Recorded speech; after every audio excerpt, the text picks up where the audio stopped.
महान फिलोसोफर सुकरात ने एक बार कहा था कि अगर आप स्ट्रांग बनना चाहते हैं तो सबसे पहले अपनी कमजोरियों को दूर करिए। और एक बार जब आपकी कमजोरियां दूर हो जाएंगी तो फिर आप कुछ भी कर सकते हैं। ये कहानी भी सुकरात के बारे में ही है। एक बार एक व्यक्ति ने महान फिलोसोफर सुकरात से पूछा कि सफलता का रहस्य क्या है। What is the secret of success. सुकरात ने उस इंसान को कहा कि आप ऐसा कीजिए, कल सुबह मुझे नदी के पास आकर मिलिए और वहीं पर मैं आपके प्रश्न का उत्तर दूंगा।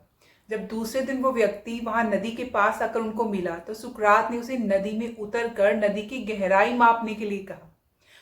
तो वो व्यक्ति नदी में उतरकर आगे की तरफ जाने लगा ताकि नदी की गहराई माप सके। जैसे ही पानी उस व्यक्ति के नाक तक पहुंचा तो पीछे से सुकरात ने उसका मुंह पकड़कर नदी के अंदर उसको धक्का दे दिया और उसका सर पानी के अंदर पूरी तरह से डुबो दिया। वो व्यक्ति बाहर निकलने के लिए छटपटाने लगा, बहुत जोर लगाने लगा, उछलने लगा, कोशिश करने लगा कि किसी भी तरह से उसका सर जो है पानी के बाहर आ जाए, उसे सांस मिल जाए।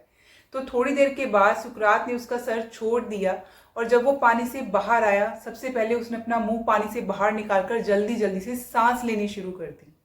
तो जब उसने सांस ले ली, सांस में सांस उसकी वापस आ गई, तो सुकरात ने उस व्यक्ति से पूछा कि जब तुम पानी के अंदर थे, तुम्हारा मुंह पूरा पानी के अंदर डूबा हुआ था, तो तुम सबसे ज्यादा क्या चाहते थे। तो व्यक्ति ने कहा कि मैं जल्दी से बाहर निकलकर सांस लेना चाहता था। सुकरात ने कहा, यही तुम्हारे प्रश्न का उत्तर है कि जब तुम सफलता को भी उतनी ही तीव्र इच्छा से चाहोगे जितना तुम सांस लेना चाहते थे, जितनी सांस लेनी तुम्हारे लिए जरूरी है, जब तुम्हारी सफलता भी उतनी ही तुम्हारे लिए जरूरी हो जाएगी, उसके लिए भी तुम उतना ही छटपटाओगे, तो तुम्हें सफलता निश्चित रूप से मिल जाएगी। हमारी दूसरी कहानी हमें अभ्यास के महत्व के बारे में बताती है, यानी कि इम्पोर्टेंस ऑफ प्रैक्टिस के बारे में बताती है। प्राचीन समय में विद्यार्थी गुरुकुल में रहकर ही पढ़ा करते थे।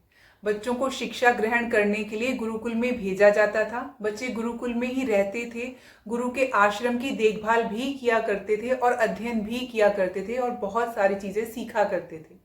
तो वरदराज को भी सभी की तरह गुरुकुल में भेज दिया गया। वहां आश्रम में अपने साथियों के साथ घुलने मिलने लगा वो वहां पर, लेकिन पढ़ने में वो बहुत ही कमजोर था, या यूं कहिए कि वो मंद बुद्धि था। गुरुजी की कोई भी बात उसके समझ में नहीं आती थी, उसके पल्ले ही नहीं पड़ती थी। इसी कारण से वो सभी के बीच में मजाक का कारण बनता था। सभी उसका उपहास करते थे। उसके सारे साथी एक साल के बाद अगली कक्षा में चले गए, लेकिन वो आगे नहीं बढ़ पा रहा था। गुरुजी ने भी आखिर हार मानकर उसे बोला कि बेटा वरदराज, मैंने सारे प्रयास करके देख लिए हैं, अभी यही उचित होगा कि तुम यहाँ से अपना समय बर्बाद मत करो और अपने घर वापस चले जाओ और अपने घर वालों की काम में मदद करो, क्योंकि यहाँ रहकर भी तुम कुछ सीख तो पा नहीं रहे हो। वरदराज ने भी सोचा कि शायद विद्या मेरी किस्मत में ही नहीं है और भारी मन से गुरुकुल से घर के लिए निकल पड़ा। दोपहर का समय था। रास्ते में उसे प्यास लगने लगी। इधर उधर देखने पर उसने देखा कि थोड़ी दूर पर ही कुछ महिलाएं कुएं से पानी भर रही थी। वो कुएं के पास गया। वहां पत्थरों पर रस्सी के आने जाने से निशान बने हुए थे। तो उसका नजर उस निशान के ऊपर पड़ी। उसने महिलाओं से पूछा कि ये निशान आपने कैसे बनाए, ये तो पत्थर के ऊपर बड़े गहरे निशान पड़े हुए हैं। तो एक महिला ने जवाब दिया कि बेटा, ये निशान हमने नहीं बनाए, ये तो पानी खींचते समय इस कोमल रस्सी के बार बार आने जाने से इस ठोस पत्थर पर भी निशान बन गए हैं। वरदराज सोच में पड़ गया। उसने विचार किया कि जब एक कोमल रस्सी के बार बार आने जाने पर एक ठोस पत्थर के ऊपर गहरे निशान बन सकते हैं, तो निरंतर अभ्यास से विद्या ग्रहण क्यों नहीं की जा सकती। वरदराज ढेर सारे उत्साह के साथ वापस गुरुकुल आया, अथक कड़ी मेहनत की और गुरुजी ने भी खुश होकर भरपूर सहयोग किया उसका। और कुछ ही सालों के बाद यही मंदबुद्धि बालक वरदराज आगे चलकर संस्कृत व्याकरण का महान विद्वान बना, जिसने आगे चलकर लघु सिद्धांत कौमुदी, मध्य सिद्धांत कौमुदी और सार सिद्धांत कौमुदी की रचना करी। हमें इस कहानी से ये शिक्षा मिलती है कि अभ्यास की शक्ति का तो क्या कहना है, ये आपके हर सपने को पूरा कर देती है। अभ्यास करना, प्रैक्टिस करना बहुत जरूरी है, चाहे वो खेल में हो या पढ़ाई में या फिर किसी भी और चीज में। Practice is a must thing. बिना अभ्यास के आप सफल हो ही नहीं सकते। अगर आप बिना अभ्यास के केवल किस्मत के भरोसे बैठे रहोगे तो आखिर में पछतावे के सिवा कुछ भी हाथ नहीं लगेगा। इसलिए अभ्यास के साथ धैर्य, परिश्रम और लगन को रखकर आप अपनी मंजिल को पाने के लिए जुट जाइए। हमारी अगली कहानी है शार्क और उसकी चारा मछलियों के बारे में, यानी कि shark and the bait fishes. एक बार एक शोध के दौरान वैज्ञानिक एक एक्सपेरिमेंट कर रहे थे। उन्होंने पानी से भरे एक बड़े से टैंक के अंदर एक शार्क को डाल दिया और थोड़ी देर के बाद जब उसके भूख लगी तो उन्होंने कुछ चारा मछलियों को उस टैंक के अंदर डाला। चारा मतलब उसके खाने के लिए मछलियों को उस टैंक के अंदर डाल दिया। चारा मछलियों को देखते ही शार्क तुरंत तैरकर उनकी तरफ गई और उन पर हमला कर दिया और उनको खा लिया। जो समुद्री जीव विज्ञानी थे उन्होंने कुछ और चारा मछलियां टैंक में डाली। वो फिर से तुरंत उनके पास गई और उनको अपना आहार बना लिया। अब जो वैज्ञानिक थे उन्होंने क्या किया कि कांच का मजबूत पारदर्शी यानी कि ट्रांसपेरेंट टुकड़ा लिया, उस टैंक के बीचों बीच डाल दिया, यानी कि एक पार्टीशन बना दी। आधा टैंक इधर था जिधर वो शार्क थी और दूसरा आधा टैंक बिल्कुल खाली था और उसके बीच वो कांच का टुकड़ा था जो बहुत मजबूत था लेकिन ट्रांसपेरेंट था। देखने में वो टैंक शार्क को ऐसे लग रहा था कि एक ही है, लेकिन उसके अंदर एक पार्टीशन हो चुकी थी। अब दूसरे भाग में उन्होंने फिर से कुछ चारा मछलियां डाल दी। अब जो पार्टीशन थी वो चारा मछलियों को बचा रही थी। जो शार्क थी वो उनके पास पहुंच नहीं पा रही थी। वो देख तो सकती थी कि उधर मछलियां हैं, वो भागकर गई भी उन पर अटैक करने के लिए, लेकिन वो बीच में जो पार्टीशन थी उसने रोक लिया। उसके अंदर टकरा जाती थी, उसे वापस आना पड़ता था। वो चारा मछलियों तक पहुंच ही नहीं पा रही थी।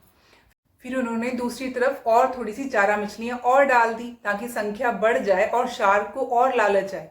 तो शार्क ने दर्जनों बार पूरा जोर लगाकर चारा मछलियों पर हमला किया, अटैक किया, कोशिश करी कि उनको जाकर खा ले, लेकिन बीच में वो जो कांच का टुकड़ा था वो जो आ गया था बीच में, उसके कारण वो हमेशा असफल रह जाती थी। बेचारी पहुंच ही नहीं पाती थी। कई दिनों तक शार्क उस कांच के विभाजक के पार जाने का प्रयास करती रही, लेकिन सफल नहीं हो पाई। अंत में थक हार कर एक दिन उसने हमला करना ही छोड़ दिया। वो बैठ गई अपनी जगह पे। उसने ये मान लिया कि अब मैं उस तरफ नहीं पहुंच पाऊंगी। अब वो चारा मछलियों की तरफ जाने का सोचती ही नहीं थी, क्योंकि जब भी वो अटैक करने जाती थी वो कांच का जो टुकड़ा था उसके अंदर टकराती थी तो उसे भी चोट आती थी। तो उसने भी हार मान ली और उसने वो जो हमला करना था बंद कर दिया। वो अपने भाग में आराम से रहने लगी। कुछ दिनों के बाद वैज्ञानिकों ने टैंक से वो कांच का विभाजक हटा दिया, उस पार्टीशन को वहां से हटा दिया, लेकिन शार्क ने उसके बाद कभी भी उन चारा मछलियों के ऊपर हमला नहीं किया, क्योंकि वो एक काल्पनिक विभाजक उसके दिमाग में बस चुका था। वो पार्टीशन अब उसके दिमाग में आ चुकी थी। उसने ये मान लिया था कि वहां पार्टीशन है, मैं जाऊंगी तो उसी में टकरा जाऊंगी। वो हटने के बाद भी वो वहां पर जाकर अटैक नहीं कर पा रही थी, उनके पार नहीं जा पा रही थी, क्योंकि पार्टीशन अब यहाँ बन चुकी थी। इसी तरह जीवन में असफलता का सामना करते करते हम भी कई बार अंदर से टूट जाते हैं, हार मान लेते हैं। हम सोच लेते हैं कि अब चाहे कितनी भी कोशिश कर लें, सफलता हासिल करना नामुमकिन है, हमसे हो ही नहीं पाएगा, और उसके बाद हम कोशिश तक नहीं करते, जबकि सफलता प्राप्ति के लिए कोशिश करना बहुत ज़रूरी होता है। अनथक कोशिशें लगती हैं सफलता प्राप्त करने के लिए। परिस्थितियां बदलती रहती हैं, हालात बदल जाते हैं, इसलिए अतीत की असफलता को दिमाग पर हावी ना होने दें और पूरी लगन से फिर से मेहनत करें, फिर से कोशिश करें। सफलता आपके कदम ज़रूर चूमेगी। मुझे उम्मीद है कि ये स्टोरीज आपको ज़रूर मोटिवेट करेंगी और दोबारा आप अपने लक्ष्य पर पहुंचने के लिए फिर से कोशिश करेंगे और कभी भी गिव अप नहीं करेंगे।